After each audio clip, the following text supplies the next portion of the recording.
Hi there and welcome to today's podcast. Today we're going to have Dr. Kelly Friesen, who's a minister, theologian, and coach, and we're going to talk about neurodiversity, part 2 of the podcast. Well, here's a question for you. Do you ever feel like you don't fit in? Or maybe you communicate differently than others, you find yourself in a group and you're like, why is everyone staring at me? Maybe you've been called too sensitive in your lifetime. Maybe you feel like you're a total weirdo. Whatever it is, maybe you're neurodivergent and you just need to understand yourself a little better. So what is neurodiversity and what does it mean to be neurodivergent? Well, we're going to talk to Kelly about that in today's podcast. We'll cover topics like autism, ADHD, highly sensitive people, and other explanations of neurodivergent people. We're also going to talk about what a neurotypical person is so that we can understand this all a little bit better. Dr. Kelly is truly passionate about celebrating every kind of person that God created. God has created us all on purpose for a purpose. And so we're going to talk about how we can work together to kind of alleviate an injustice that's been happening in the world. How do we remove stigmas that separate us? Dr. Kelly Friesen, welcome. Let's just start with what is neurodivergence and what is a neurotypical, right? And what is the difference with what is that? Yeah, neurodiversity is kind of the topic of what my graduate research studies were on, neurodiversity and the church's response. And neurodiversity is both neurotypical and neurodivergent. And the idea is that both in fact all people, so people either fit into neurotypical or neurodivergent. And neurodiversity is the equality of all the people, right? So it's the treating equally, having the understanding that both groups of people have equal value and should be celebrated. The term neurodivergent removes that instant stigma that goes into the brain and allows you to see the person for who they are. Yeah. All their unique qualities, all their quirks, which quirks are great, by the way. I love quirks. That's a positive term when I say it. I like the term, and people that have more than one neurodivergence, it's called multiply neurodivergent. So not multiple, but multiply. I'm not sure why the term is that way, but that's how it is. And yeah, so I think a part of I guess my neurodiversity, is that the right term? Well, my neurodivergence. Yeah, neurodivergence is the right term. Yeah. I think being a highly sensitive person, I'm extremely sensitive to the pain of other people. And I think what I've seen in my lifetime in school, in multiple workplaces, is neurodivergence being misunderstood and being hurt, terribly hurt, and being sometimes even losing their job. And that pains me to see neurotypical people not get it. What message do you have for neurotypical people who just kind of fit into the norm, communicate? I shouldn't even say norm, I should say fit into what society has made. Does that make sense if I say that? If you're autistic, or if you're an HSP, or if you have ADHD, right?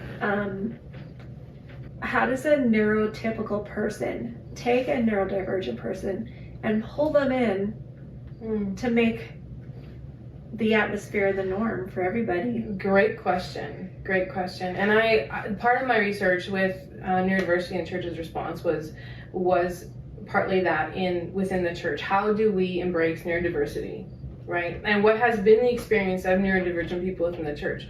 This correlates with business. This correlates with society everywhere. It's the same. And part of my research is what's happening in society happening within the church? And it is. Right? And so all the principles that I laid out with how the church can change their atmosphere, can change different things, to embrace all people as much as they can. I get it that everyone's individual in the way that there's going to be certain things you're going to go into some kind of environment, and because everyone's so different, you're not going to necessarily be able to have everything the way you want it. Like, for example, you might go into a church and you might want more hymns when they're not doing as many hymns and you want more hymns. Like, there's certain things we just have to understand we're serving multiple people. Yeah, this person wants hymns, this person wants drums, this person wants a cappella. Right. You can't do it all. No. But if we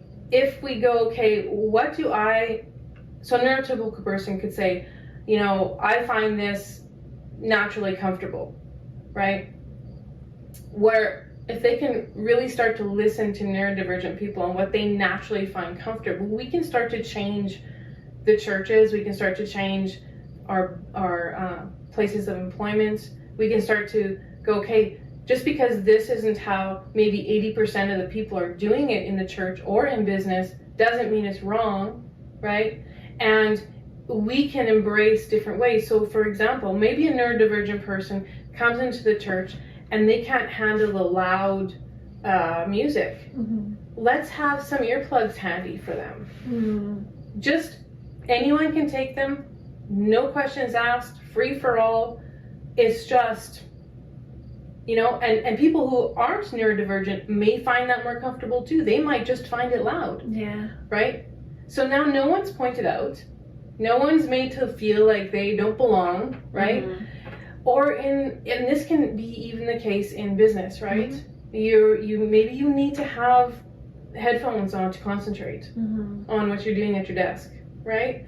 Maybe you need to have a quieter space. Right. Maybe you can't handle eating lunch with everybody. Right. And you need that time for downtime so that you can be productive in the rest of your day. Right. Some other people may actually work best at home. Mm-hmm. So rather than saying, okay, what's your neurodivergence, mm-hmm. right? Because that's not okay. It's up to the person if they want to reveal those things. Right. But what people can do is casually talk about things that, I'm wired this way, my brain works this way, or I actually can concentrate better if I have this and I can be more productive for you. Right. Right?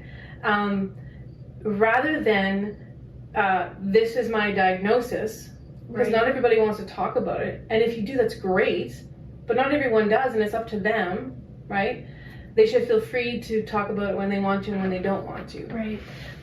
But when this is looked at in the light of neurodiversity, right, mm-hmm. that everybody, neurotypical, neurodivergent, have the same right to that employment, have the same right to that church, have this, right? Mm-hmm. When these different ways that are not the typical start to be embraced as just as valuable as what we are used to or what is more typical. So we want to use that word typical rather than normal. Right. What's more typical. Now all of it becomes the same, and we start to intertwine neurodiversity. We start to embrace all people, right? That's really, really key. So we're not, as employers or those who want to help neurodivergent people, we're not like, well, the accommodations you're asking for, like, that's, no one else needs that. Mm-hmm. Okay, well, how is that helpful? Right? Well, not really. Like, if you're a neurotypical person and someone says they need something, but that's not how you normally operate or are wired, that's okay. And I think part of how people can kind of grab a hold of this a bit better is if you can think about something that's just kind of normal for you. Like, let's say they thrive at lunchtime in the workplace in a group setting where everyone's eating and talking really loud. And they get exhilarated with that, and they actually are, they need that. They actually need it to be productive in their afternoon. Yeah. And then someone comes to them and says, okay, but that's not how I operate, so you can't have that. Right. Right? No, we actually need quiet because I need quiet to be productive in my afternoon, so you can't have that. Right. Because that's not typical. Right. Right? It's the same idea. So if we can start to shift our thinking, right, we can start to heal. Mm-hmm. And we can start to embrace everybody and celebrate everybody. Right. And that's a very practical thing, but I think everyone probably fits into one of those two things at lunchtime. And you don't have to be neurodivergent or neurotypical or even know what you are to know that. Yeah. Right? Yeah. You can have a neurotypical person who actually wants quiet time too. And I'm not saying that it's going to be always that way, right? But I'm just trying to paint the picture that something so simple, well, that's how we've always done it, mm-hmm. right? Can be how we always do it,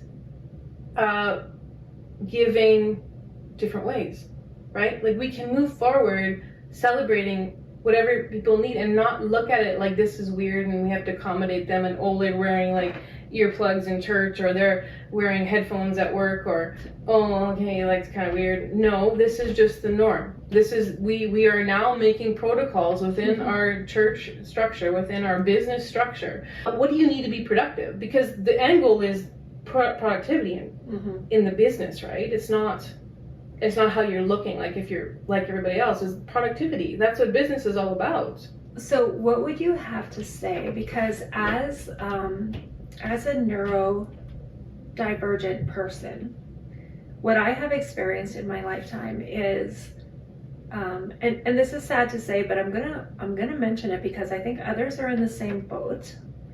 You know, I've been called weird, or even as a child, because I'm understanding better now that as a child I refused to wear tight clothes. I refused to have a scratchy blanket.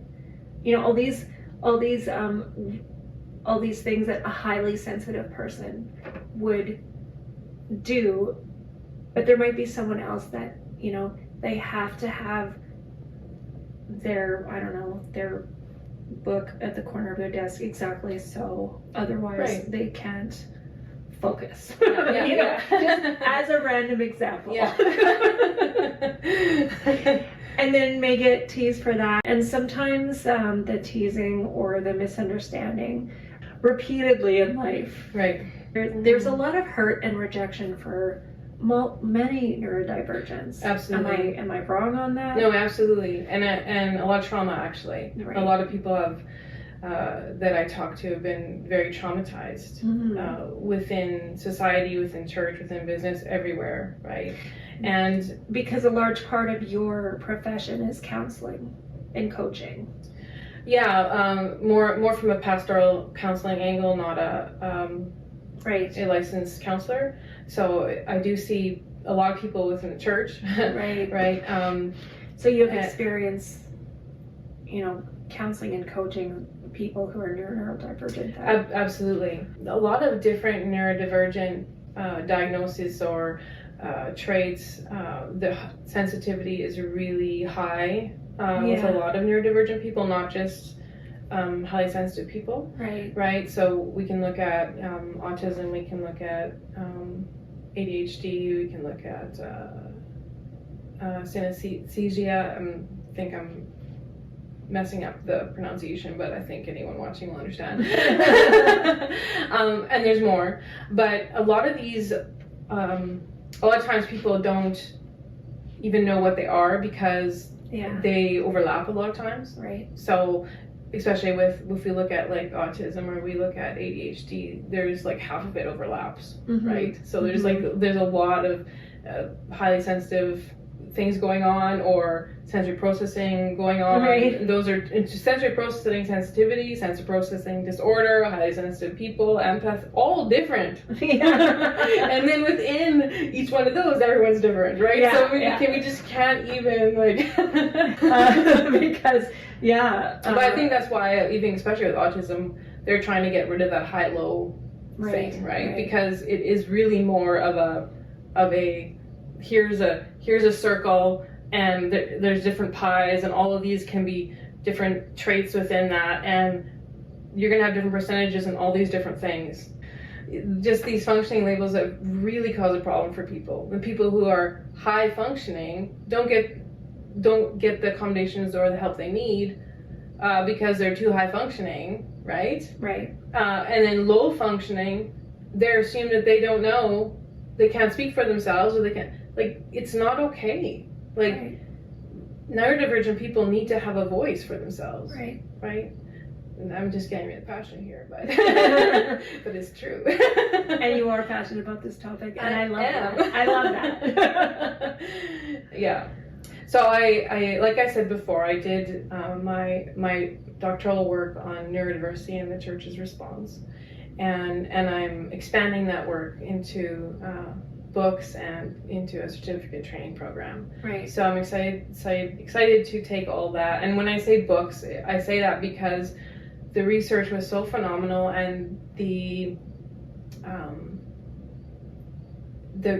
questionnaires that people filled out were just so touching, and there's so much in there that I don't think I'll be able to fit into one book.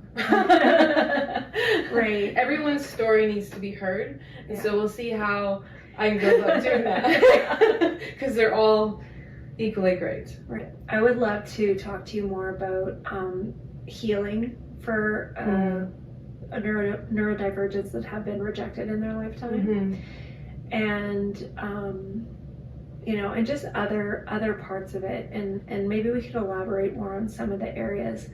But one thing I would like to ask you before we wrap up is, what do you believe is God's vision, or how does God see all of this?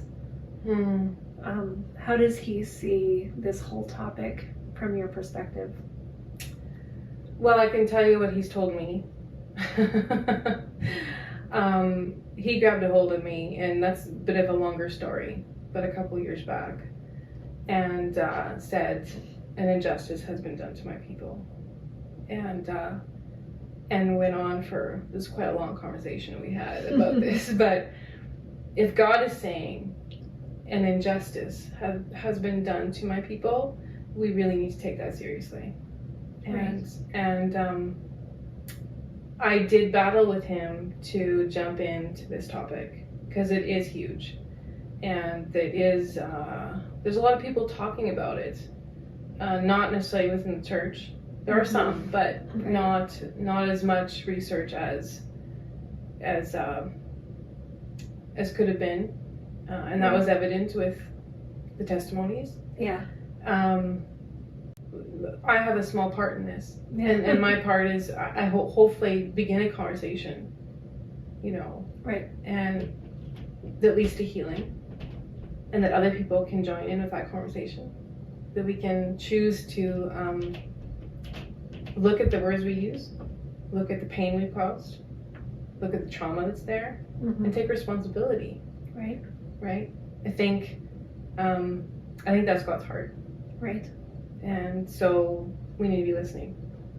So if someone's listening right now that is really, their heart is aching because they know that this is who they are, and their heart is aching for people to understand that they are great just the way they are. Right.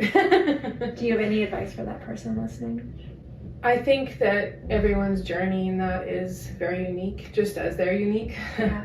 But I think that first of all, having grace on yourself, right? Rather than beating yourself up that you're not doing something the same way someone else is really huge. But to also understand that there may possibly be trauma from it, and there is help. But I would say, do find help with someone that understands this. Right. Because otherwise, potentially, there's more trauma that can occur. Yeah. But I do want to say, you know, you're fantastic the way you are, right? Yeah. Like, you are to be celebrated, and I'm sorry. I say I'm sorry for the injustice that has occurred, and I think that I'm not saying that just for myself. I'm standing for all the people that are saying I'm sorry. Yeah. You know, and I'm standing with them and saying we can do better, and we're choosing to do better, and we're listening. Yeah. I want to say that too. I'm sorry. If you're hurting, sorry. So sorry for all the hurts that, all the injustice, all the rejection. Unfortunately, we will probably do it wrong again. Yeah. But we're committed to trying. Yeah, I like what you said about having conversation. It starts with conversation, and then and we can learn and try our best to turn things around. Yes, one person at a time. Heidi Baker said, "Love the one in front of you," and I think that is what it's about with everything, right? Yeah. One person at a time. Love and understand that one person in front of you. Yeah. Listen to their story. Yeah. Can you just tell me about some of the services you offer? Tell us where we can find you, your website, and that kind of information. Mm-hmm. My website is kellyfriesen.ca. That's also my Instagram and Facebook handle. If you want to stay in the loop, I guess, of all the neurodiversity projects coming up as far as the certificate training program, I hope to soon, maybe by the time this is aired, I will have launched the pre-sale or pre-purchase of that. And that program, I want to say a little bit about that because it's going to be I was going to ask you, please tell us about the certificate program. Yeah, because it's going to be like it's for the church, but I say that loosely because yes, it's for the church as in a church building body, right? But it's for the church, the body of Christ. I think each person as a Christian, we're part of the body of Christ, and we can learn. Yeah, we can learn about neurodiversity and what are all the right terms we should be using? How do we understand these things? How can we help the person, whether it's ourselves or someone else that we're loving, to be able to be embraced and better served within the church building, within society as a whole. And so I would say that if you're a Christian and you are wanting training on this, that this program's for you. Find my website, subscribe to my emails because that'll be the best way to stay in the loop. Like the emails are great because then you're not going to miss all the announcements that are coming, right? And, so on my website, there's a place to subscribe to my email. Instagram, I think you'll find it there too. So there's all kinds of places. There's coaching also, obviously. I have not only an Aligned with Purpose program that is specifically for Christian people. Both neurotypical and neurodivergent people will benefit from that. So that's a 12-week program, but I also offer a one-to-one coaching, which is tailored to you. So whoever you are, you can contact me and we'll talk about whether coaching is a good fit. Okay. If you want to learn more about Dr. Kelly, head to her website, kellyfriesen.ca.